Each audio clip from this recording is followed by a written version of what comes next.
No. To je nějaká kytka. No ovšem, ale jaká? Tohleto?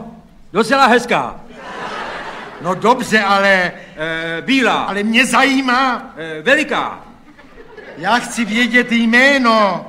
Vaše starosti bych tak chtěl mít. Tak dávejte pozor, já vám trošku napovím. Ano. To jméno. Ano. Tak pozor, jméno. Ano.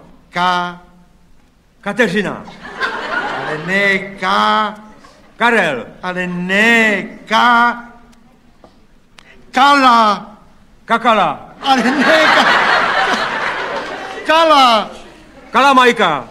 Jaká kalamajka? Mik. Ne.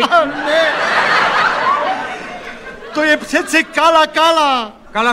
Ale ne, jenom Kala. Jo, jenom Kala. No. Aha, Kala. No, je to typická květina Pokolena. Pokojová. Pokojová. A k jakému účelu se nejvíc používá? Ta pokojová? No. No, že se dává takhle někomu, aby byl pokoj. Dává se především Nevědomým. Nevěřícím. Nevěstě. A kdo jí dává nevěstě? Komunální služby. Že... Cože? Že... aby neměla prázdní ruce.